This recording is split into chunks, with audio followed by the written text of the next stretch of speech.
I'm on my phone, I feel disconnected to a lot of things, which helps me kind of avoid my emotions. Hi, welcome to the Screenagers podcast about discovering the best ways to help youth and ourselves navigate our rapidly changing digital world. I'm your host, Delaney Rustin, physician of tweens on up, author, blogger, and filmmaker, including the 4 Screenagers movies. On today's episode, I'm thrilled to talk with the highly respected psychologist, researcher, and author, Jean Twenge. Jean has been instrumental in bringing more awareness about the negative impact screen time can have on young people. She's written several books, including iGen and more recently, Generations. In today's show, we discuss the intersection of social media, video gaming, excessive screen time, and how it all relates to teen mental health. This is all about getting clarity on what is really happening. And as always, the show includes practical strategies for improving teens' mental wellness, which of course makes our mental wellness go up. And this episode is a great one to listen with young people. Jean, wonderful to have you on the show. You have been incredibly busy for so many years, thinking of interesting questions and putting data together. I just wanted to talk for a moment about how you got interested in that. And was there a moment when you said, I'm really going to keep doing this kind of work? Yeah, I've been interested in generational differences since I was a college student. Started doing some work on it then, and just wanted to find out how mental health was different, how attitudes had changed over time. I found it really fascinating, especially because there were a lot of books about Gen X at the time, and that's my generation. Most of them weren't based on data. They seemed to be guessing. And then, 15 years ago or so, a lot of the big surveys started to put their data sets online, and that started to make it easier to look at things going back in time. And that's what I've been doing pretty much exclusively. And that, of course, brought me to the topic of technology. When we look at worsening mental health parameters over the last 12 or so years, when we look at teens' mental health, we see significant worsening as opposed to young adults. Yeah, in Generations, my most recent book, I took a look at all the mental health data across people of all ages to try to find out what was going on. My book, iGen, several years ago, had already seen those big increases in depression among teens and young adults. And starting about 2016, about 4 years later than the increases for teens, there started to be some increases in depression for 26 to 34-year-olds. But for people 35 and older, there's really not much in terms of changes in depression. Just a little bit of an uptick in mental distress. But even that is much, much smaller than the increases among younger people. And I wish it wasn't the case that there was so much consistent data on how depressed teens are now, but there is. Virtually any survey that you pull out, and even these indicators of behavior like self-harm and suicide, it's all very consistent that teens' mental health started to suffer around 2012, and it's just gotten worse. 2012, that was the time when social media and smartphones started to really take off in teenagers' lives.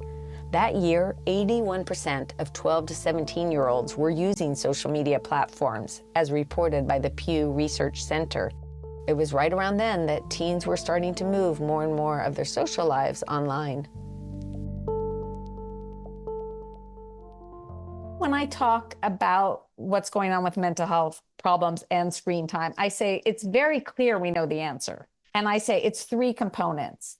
It is an attachment that young people that I see all the time in clinic are attaching to it as a comfort when they're in a depression or anxiety, and it's keeping them there longer. Yes. The second one is negative experiences happen, either mini with comparisons and being left out, and major, like in our film, The First Screenagers, a girl who sends a picture, goes around school. She went into a really significant depression from an event. And then third, it's displacing time. Yes. Attachment, negative experiences, and displacement. The first letter of each of those words, attachment, negative, and displacement, they spell A-N-D, and it's a good way to remember this. So let's bring these 3 categories, that are the heart of the harms that occur with screen time to life by hearing from teens themselves. For the first, attachment, how it becomes something that teens attach onto, often using it to cope with feelings. Here's a clip from Screenager's next chapter. When I get stressed, I tend to grab my phone and just start scrolling on social media, like YouTube. It's easier to go on my phone instead of having to feel sad or mad. And we know from research that those who have depression, social anxiety, OCD, they're more likely to go to screens to distract themselves, to get away from the hard emotions, to use screens as a safety blanket. And then they're there longer and longer, and they're actually essentially stuck, not getting better. And this is one of the reasons for worsening mental health statistics. The fact that the duration that young people are dealing with episodes of, say, depression or bad anxiety is longer than in the past. And of course, attachment also relates to addiction in its various levels, from constantly having the urge to go online, so it's this mental gymnastics that's happening and discomfort, to clinical addiction, to say video gaming, where it takes over someone's life in a really intense way. Now let's turn to N for negative experiences. I think of this as two things. One is mini negative experiences that happen in an ongoing way, and then also major experiences. So for mini negatives, here are teens talking in a montage from Screenager's next chapter.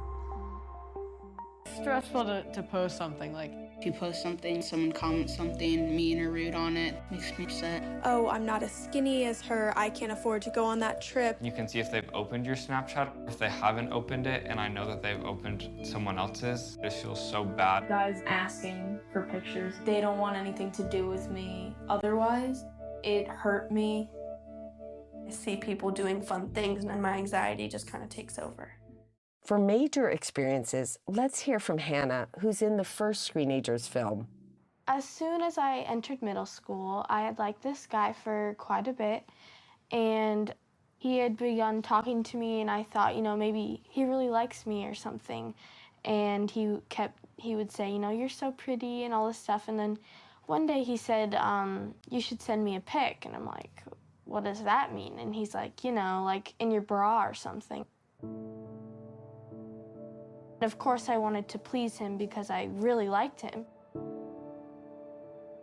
And I took a picture of myself in my bra, and I sent it to him.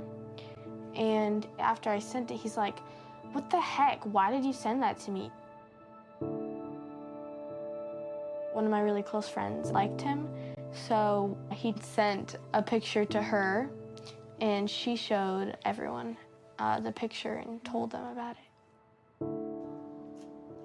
When I got to school, as soon as I walked in the door, I knew that everyone else knew. Like, you can just feel it, like the hatred or like the disapproval, like of the people just like looking at you like, you're dirty or something. And finally, D, for displacement, displacing time from things that young people need for healthy development and mental wellness. Here's Joshua from Screenagers Under the Influence. During the summer of 8th grade into 9th grade, that was when I really started playing a lot of video games. I would wake up really early to get on the game, and then I would fall asleep really late. I was only getting 5 hours of sleep. Okay, back to my interview with Jean. I get worried in our discussions around social media, which it's helpful that we're really honing down on that, but to also be keeping in mind just the full amount of time of all of this screen time. What are your reactions to that? I think it's definitely a mistake to say, it's only social media. Clearly, it's technology and screens as a whole as well. There's some studies suggesting that the links between use and depression are stronger for social media than, say, for streaming. But the lines on that are getting blurred. So the more recent data doesn't show that as much. And I think that may not be a coincidence, because TikTok is a great example. Is that social media or is it watching videos? It's probably some of both.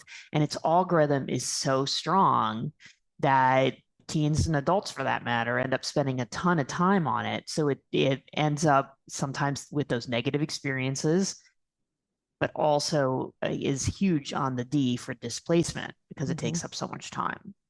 Yeah. YouTube now becoming YouTube Shorts. The brain just wants that constant change, and the algorithm that's picking to find the most engaging for you. It's a pretty powerful drug being delivered for sure.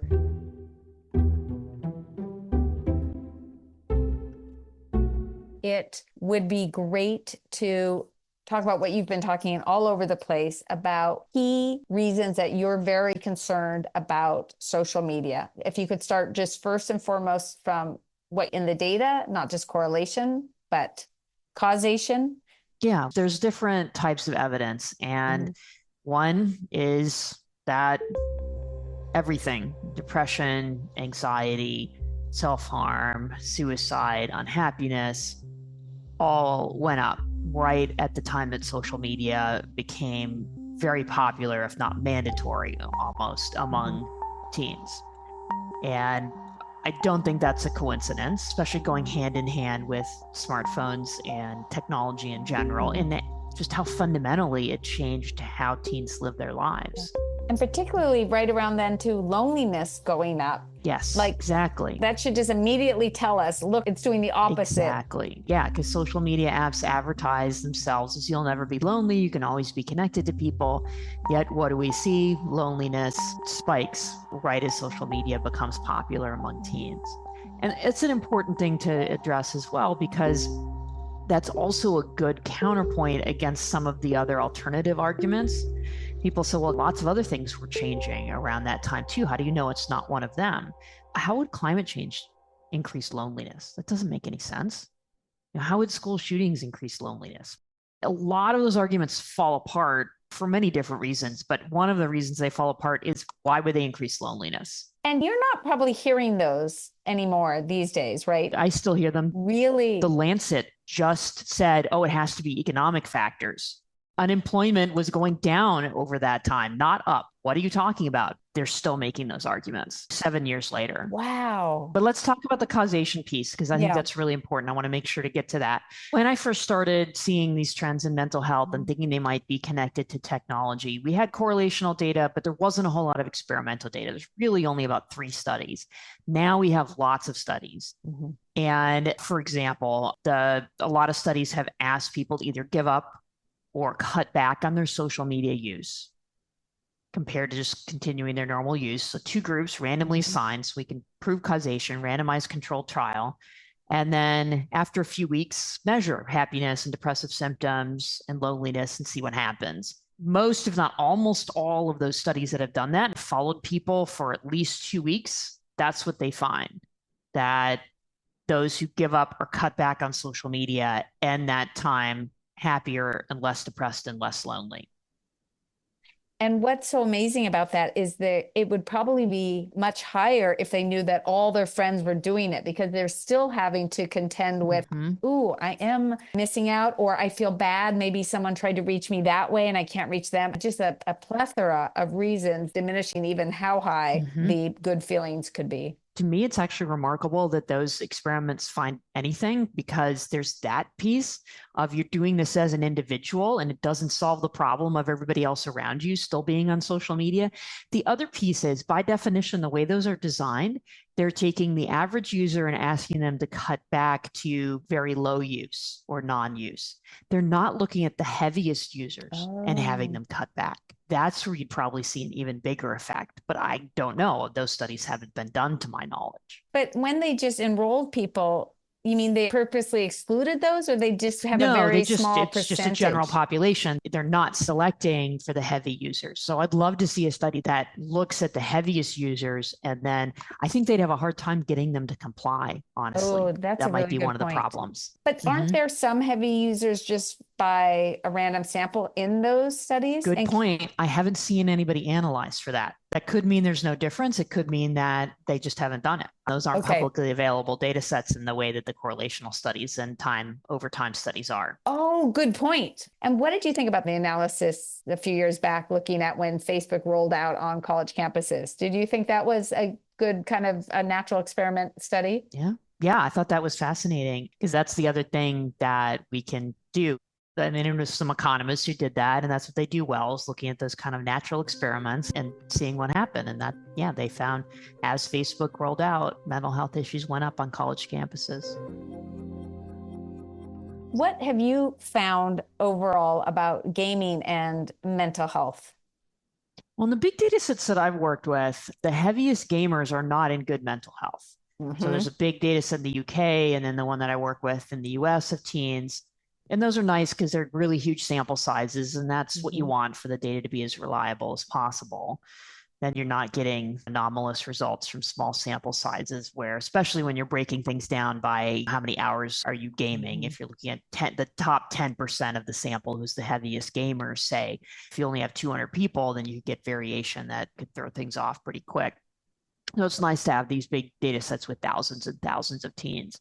And yeah, there's still a link to depression and unhappiness for gaming. It's just in some data sets, especially those from a few years ago, that link is not as strong as it is for the same number of hours of social media use. It's kind of heavy users, 5 hours or more of gaming, that you really start to see the correlation. Yeah, in particular. I mean, it tends to be a fairly linear, like dose response curve. Yeah. But yeah, the highest levels are the 5 hours a day and more. That's pretty much always when you see the worst outcomes. And I think one thing that gets lost in all of this, like we've been talking about, is boys' mental health worsening. Yeah, and in some of the data sets, the increases in depressive symptoms and unhappiness and loneliness have been larger for girls and boys. But the NSDUH study for clinical level depression, it's doubled for both boys and girls. So we do see the upticks for boys as well. And clearly, they're not having a great time either in the age when teens are sleeping less, they're not getting together with their friends in person as much, and the norm for social interaction is online or through gaming. Let me talk for a minute about the NSDUH study that Jean just mentioned. It stands for the National Survey of Drug Use and Health that is given yearly, an anonymous survey. One section asks questions to measure what percentage of teens aged 12 to 17 have possibly had an episode of depression in the past 12 months. They refer to that as MDE, a major depressive episode. I like this survey in that it uses the questions that are on the instrument we use as doctors when we're screening for the possibility of depression in clinic. It's called the PHQ-9. But here's the thing. I want people to know that news headlines often give a false idea of what percentage of teens right now in the U.S. have clinical depression. Have you read headlines that say things like 25% of teen girls have depression? I know that I read things like that all the time. Well, the 2023 NSDUH data of teen girls found that in the past 12 months, 25.4% of them met criteria for possible depression. The headline makes it seem that 25% of girls have depression in the U.S. right now. Let's break this down.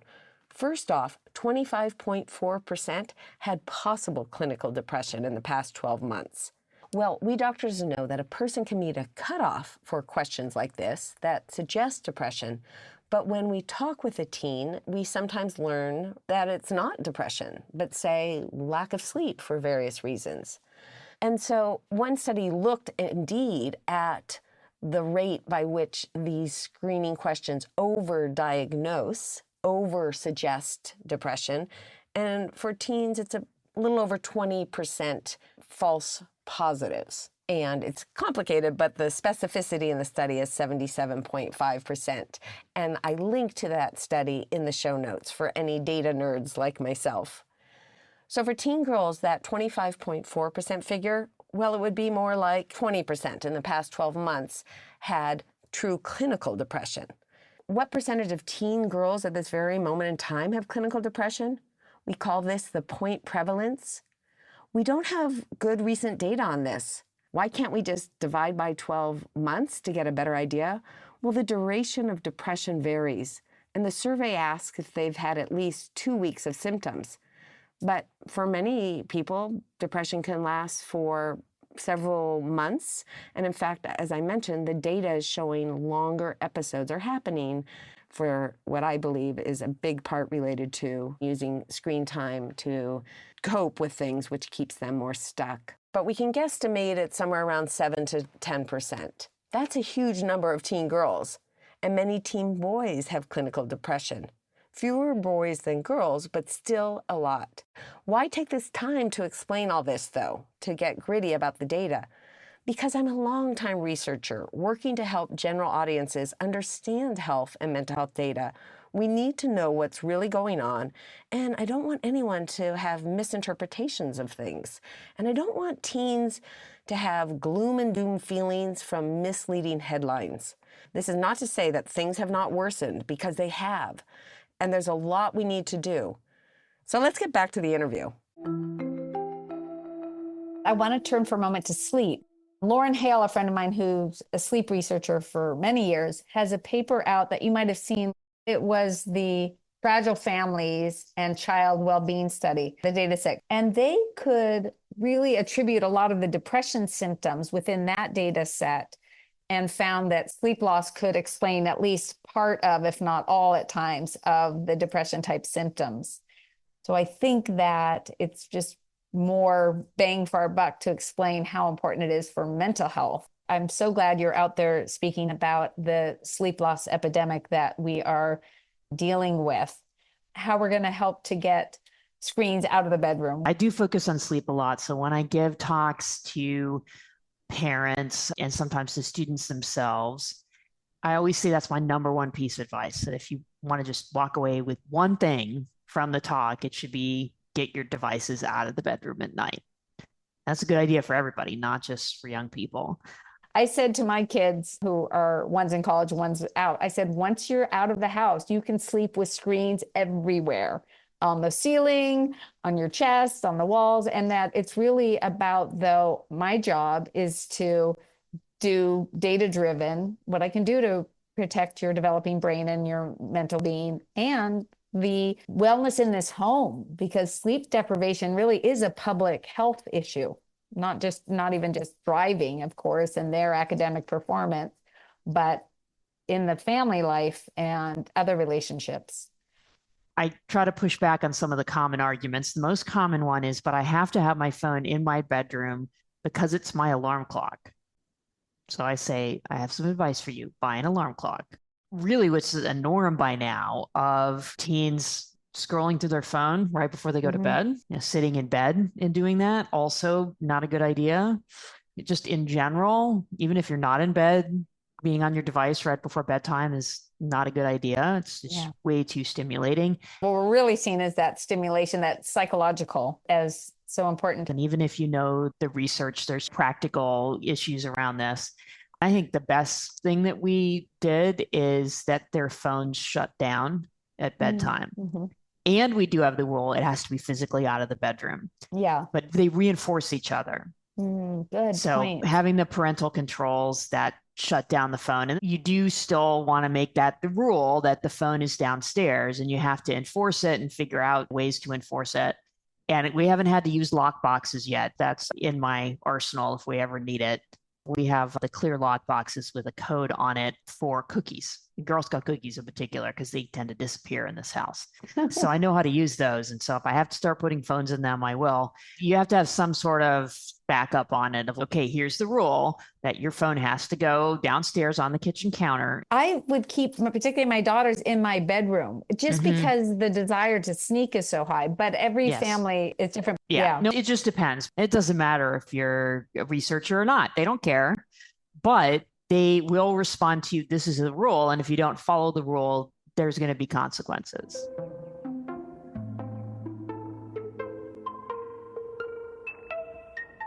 What would you like to see happen? What the companies do and what we as societies do? So let me preface this by saying I do not think parents should give up. I do think there are some things we as parents can do, but we're in a really tough spot. We're in a really difficult position because, as just one example, social media is almost completely unregulated. Age isn't verified, parental permission isn't required, If you say, I have a hard line, I do not want my 12-year-old to be on social media, how are you going to be able to do that? It's very difficult to try to enforce that rule as a parent. I still think you should try, but they lie about their birthday, they sign up and they're on, which is why so many 10 and 11-year-olds, even younger sometimes, are on TikTok or on Instagram, because these age minimums are not enforced. And the existing age minimum is 13, which is way too low. You know, what parent or developmental expert ever said, oh, right at the beginning of puberty, that's the best time to introduce social media? No, it was a compromise with the tech companies, and we got stuck with it, and it's way too low. It should be 16 or 18. And is there data you'd love to see? I hope there's more experiments, particularly of heavy users and of teens. I don't know of a single experiment that's done that social media fast with teens. It's all been done with adults. It'd be also really great to have two schools, and one has no phones during the school day and the other one doesn't. I don't think that's ever been done. I know they did the kind of the natural experiment in England. I'm sure you know about that data. And the academic scores, test scores went up 6% compared to the other schools that didn't make the change. But I understand what you're saying, trying to really control for different confounders by doing two schools that are very near each other, et cetera. Mm-hmm. I have no doubt we could do that, but I think we have enough data when we look across for attention and test scores and mental health from all this screen time. But I understand what you're saying. We probably already know enough to take action on that. Yeah. That's probably true. I've met some parents who said, I don't even need any data. I just know how my child reacts when they've been on their phone too much. Have you ever seen data on percentage of parents that are more from an anxious place parenting? We talk about helicopter parenting. We talk about other things. I've talked with a lot of parent researchers in this realm. We have tons of papers on authoritative versus authoritarian versus permissive parenting. But when it comes to helicopter parenting and anxious parenting, I have yet to see a recent good study to give us a sense about that. I hate when we overblame parents, like, oh, that they don't let their kids free range, or that they're so anxious and they don't want them to go anywhere without a phone. And yet we really actually need better data to reset norms. No, I agree. And I've struggled with this as a generations researcher, that it's clear parenting has changed, but we don't have great data on exactly how or when or in what way, because that just hasn't been measured a lot by these big surveys. I have seen some data suggesting, or some studies suggesting, that kids with helicopter parents don't fare as well as young adults. So I have seen that. But I think if we just observationally had to conclude how parenting has changed, I think it's pretty clear it's become more permissive. And getting back to that more middle of the road approach would probably serve us better. And I think that's especially true for tech, because it's so tempting for parents to just give their kids the technology, and then it's a free-for-all. Yeah, and so hard to regulate. So it's exciting, the work all of us have been doing, to see this moment where there is this idea about delaying more than I've ever seen, and I'm sure as you've ever seen. Exactly. Good. Yeah. Okay. Take care. Okay. Thanks. You too. Bye. Bye-bye.